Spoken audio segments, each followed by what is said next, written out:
જય માતાજી. ગણેશભાઈ ગોંડલનો આજે નાર્કો ટેસ્ટ થઈ ગયો અને તેમની ઉપર જે આરોપ લાગતા હતા કે રાજકુમાર જાટના મૃત્યુ કેસમાં ગણેશભાઈનો કોઈ હાથ હોઈ શકે, અમુક સીધે સીધા આરોપ નાખતા હતા અને કેટલાય બચાવ પણ કરતા હતા. આપણે ગોંડલના જાજા ભાગે લોકો તો બધા બચાવ જ કરતા હતા, પરંતુ અમુક વિરોધ પક્ષના નેતાઓ જે કોર્ટનો ચુકાદો આવે પહેલા અપરાધી સાબિત કરતા હોય તેવીથી ચુકાદા આપી દેતા હતા. પરંતુ આજે નિર્ભય ન્યૂઝમાં રાજેન્દ્રસિંહ જાડેજા અને રાજેશભાઈ સખિયાની એક ડિબેટ છે અને તેમાં રાજેન્દ્રસિંહ જાડેજા બચાવ કરે છે અને રાજેશભાઈ સખિયા જે થોડોક આરોપ નાખે છે. તે વિશે બંનેના એક મિનિટના ઓડિયો લેવામાં આવ્યા છે. પહેલા આપણે બચાવ પક્ષ તરફથી સાંભળી લઈ રાજેન્દ્રસિંહ જાડેજાને. પરિવારની સાથે એવા ઘણા બધા લોકો છે કે જેના કારણે એમના પરિવારે પણ ખૂબ આક્ષેપ કર્યા અને એ આક્ષેપોની હારમાળા ગોંડલ થી લઈને ઠેઠ પાર્લામેન્ટ સુધી પહોંચી અને તમામ મીડિયાએ ખાસ કરીને એની વધારે નોંધ લઈ અને એક આક્ષેપ હતો કે ભાઈ ગોંડલ ગણેશે આ કેસની અંદર એનો રોલ છે, એ જ દોષિત છે એવું અગાઉથી જાણે કેમ બધાને ખ્યાલ હોય, સપનામાં આવ્યું હોય એમ સાબિત કરી દેતા હતા. સાચી વાત છે. રાજેન્દ્રસિંહ જાડેજાની જે આરોપ નાખતા હતા, વિપક્ષના અમુક નેતાઓ હોય તેઓ બધા આરોપ નાખતા હતા કે ગણેશ ગોંડલ આમાં સીધો હાથ છે અને મુખ્ય આરોપી તરીકે ગણેશભાઈ ગોંડલને જ સાબિત કરતા હતા. આગળ સાંભળો. એવા સમયની અંદર અમારા ગણેશે ખાસ કરીને પોલીસને સામેથી અરજી કરી છે કે ભાઈ મારો નાર્કો ટેસ્ટ કરવા મારી તૈયારી છે. નાર્કો ટેસ્ટ ગણેશભાઈ ગોંડલે સામેથી પોલીસ અને કોર્ટને અરજી કરી અને નાર્કો ટેસ્ટ તેમનો આજ કરવામાં આવ્યો. પરંતુ શું આપણે જૂના વિડીયો જોઈશી, રતનલાલ જાટ કે જે રાજકુમાર જાટના પિતાજી છે તેમને પણ નાર્કો ટેસ્ટ કરવાનું કીધું હતું. અત્યાર લગી તેમને કોઈ રજા આપી કે મારો નાર્કો ટેસ્ટ કરાવો? ખાલી સોશિયલ મીડિયામાં વિડીયોમાં તમે બોલી ગયા, પરંતુ અત્યાર લગી તમે સંમતિ કેમ નથી? તમારો નાર્કો ટેસ્ટ થવો જોઈએ તે તમારે અત્યારે પોલીસને કોર્ટને તમારે કહેવું જોઈએ કે મારો પણ કરો. બરોબર. આગળ. અને ઈ આપણે જે સુરેન્દ્રનગર જિલ્લા પોલીસ વડા ડેલુ સાહેબને અને એમની ટીમને એક અરજી આપવામાં આવી છે અને સ્વૈચ્છિક સામેથી આપવામાં આવી છે. એવી જેવી રીતે અરજી આપી એ રીતે પોલીસે નામદાર કોર્ટ સમક્ષ આપી છે અને નામદાર કોર્ટે ગોંડલ ગણેશભાઈને ખાસ કરીને બોલાવીને કીધું કે ભાઈ તમારી શું સંપૂર્ણ તૈયારી છે? ત્યારે એને કીધું કે હા મારી તૈયારી છે, હું નાર્કો ટેસ્ટ કરવા માટે તૈયાર છું, હું જાહેર જીવનનો માણસ છું, મારી ઉપર જે આક્ષેપો થયા છે એ આક્ષેપોના ખંડન માટે અત્યારે મારી પાસે બીજો વિકલ્પ નથી અને કાયદાકીય ઉપર અને પોલીસ તંત્ર અને ન્યાય તંત્ર ઉપર મને સંપૂર્ણ ભરોસો છે અને મારો નાર્કો ટેસ્ટ થવો જોઈએ. એ બદલ આજે નાર્કો ટેસ્ટ એનો જે હતું જે પ્રક્રિયા એ ગાંધીનગર ખાતે પૂરી થઈ છે. હમણાં જ અમારે થોડી વાર પહેલા જ ત્યાં જે સાથે હોય એમની સાથે પણ નાર્કો ટેસ્ટની પ્રક્રિયા પૂરી થઈ અને હવે આપણે ગણેશભાઈ જે હિંમત બતાવી અને નાર્કો ટેસ્ટમાં પ્રચાર થયા. સામાન્ય રીતે કોઈ પણ અપરાધી હોય તે નાર્કો ટેસ્ટથી બચતા હોય છે, કારણ કે ગમે તેને આરોપ માથે પર નાખવામાં આવે ત્યારે ગમે તે સબૂત કોઈ ગવાહી હોય તો તેને અપરાધી સાબિત કરી શકાય.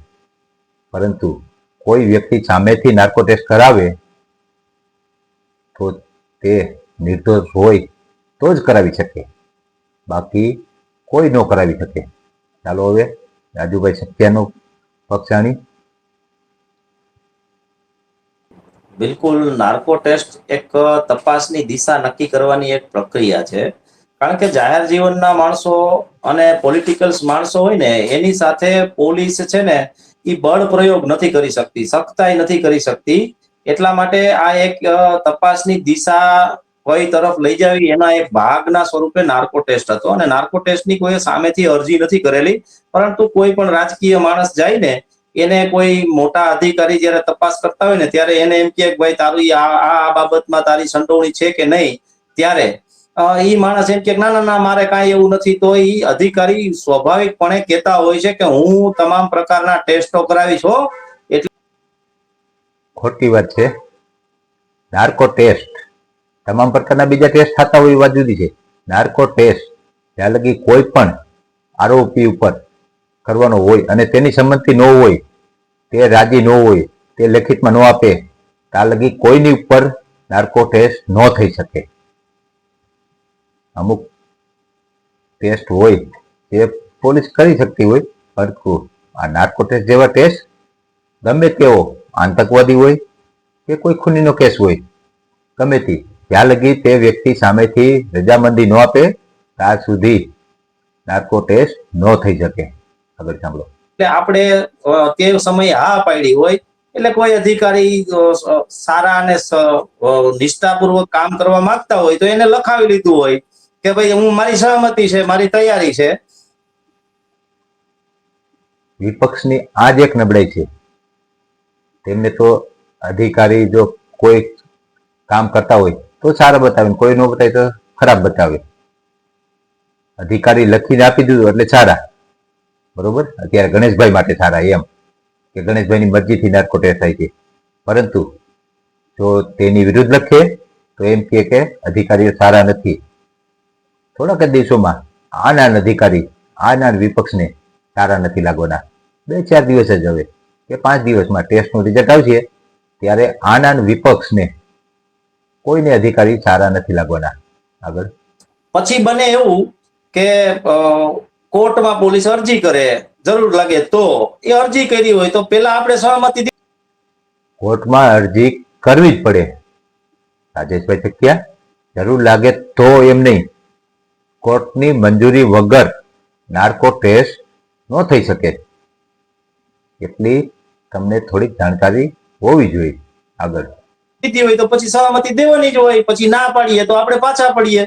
એટલે આવી બધી બાબતો તપાસની દિશા પકડવા માટેની હોય છે અને તપાસની દિશા ચોક્કસપણે નાર્કો ટેસ્ટના રિપોર્ટથી તપાસ અધિકારીની સમિતિને ચોક્કસપણે ધ્યાન ઉપર આવશે.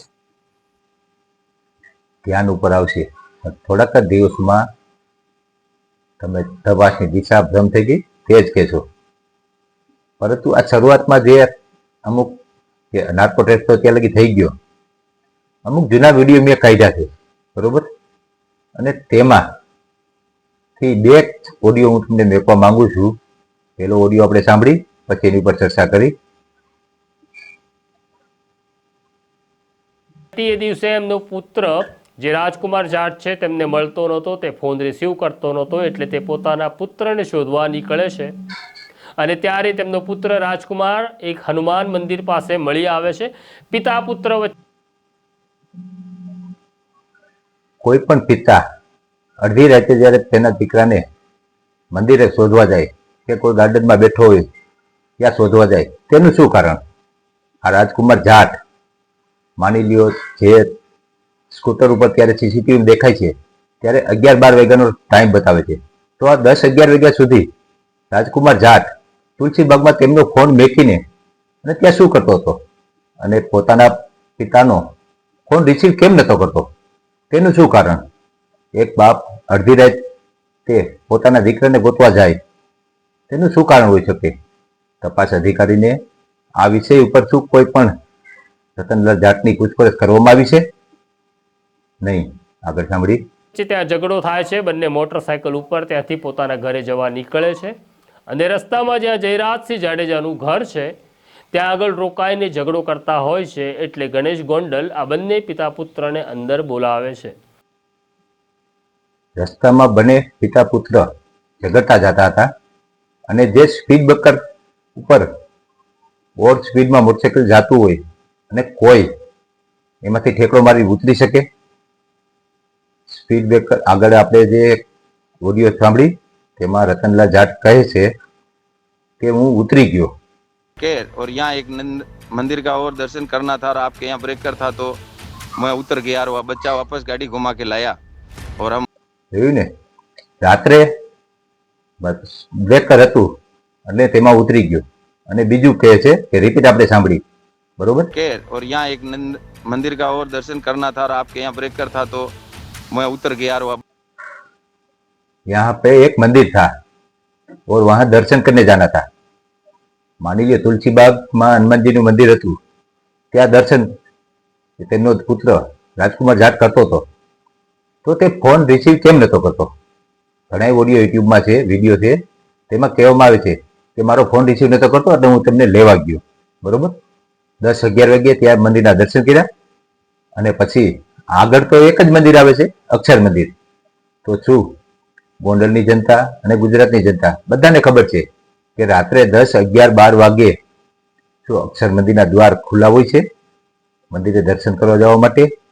આ એક ભ્રમમાં નાખવાની વાત છે, બાકી કોઈ વસ્તુ નથી. તેમનો પુત્ર એક માની લ્યો 10, 11 વાગ્યા સુધી ગાર્ડનમાં એકલો બેઠો હોય અને ફોન રિસીવ ન કરે એટલે બાપની ડેલી અપડેટ હતું કે ફોન રિસીવ કરે એટલે તેમને ગોતવા જવાનો, ગોતીને પાછો ઘરે લાવવાનો અને રસ્તામાં ઝઘડતો કરતો જવાનો. એ આપણે સીસીટીવીમાં જોઈ છીએ. આપણે ધારાસભ્યશ્રીના ઘર સામેના સીસીટીવીમાં જોઈ છીએ કે મોટરસાયકલ સ્પીડ બ્રેકર પાછળ આવે છે અને રતનલાલ જાટ તેમાંથી ઠેકડો મારીને ઉતરી જાય છે. કારણ કે કોઈ નશામાં હોય તો જ આવી રીતે મોટરસાયકલ રાખી શકે, બાકી તો ન રાખી શકે. અને જે ત્યાં ઝઘડો થયો અને ગણેશભાઈ તરફથી તેમને જે સમજાવવામાં આવ્યા હોય કે ગમે તે કોઈ દારૂ દેવામાં આવ્યો હોય તે પછી ઘરે જાય છે અને જ્યારે રાજકુમાર જાટ તે એક નોખો રૂમ રાખીને રહેતો હતો ત્યાં જઈને સૂઈ જાય છે. તો આપણે તો સામાન્ય માની લો ગુજરાતમાં કે રાજસ્થાનમાં એક સાથે રહેવા વાળા હોય છે આપણે બધા. એવું તો શું કારણ હોય છે કે એક દીકરો પોતાના બાપથી અલગ રૂમ રાખીને રહેતો હોય? કોઈ વાતમાં અત્યારે કાંઈ છે જ નહીં એવું. કારણ કે બાપ દીકરો તો ત્યારે જ જુદા રહી શકે જ્યારે ન ભળતું હોય, વિચારસરણી ન ભળતી હોય. બરોબર, આગળ પછી બીજા વિડીયોમાં બતાવશું. ત્યારે જય માતાજી.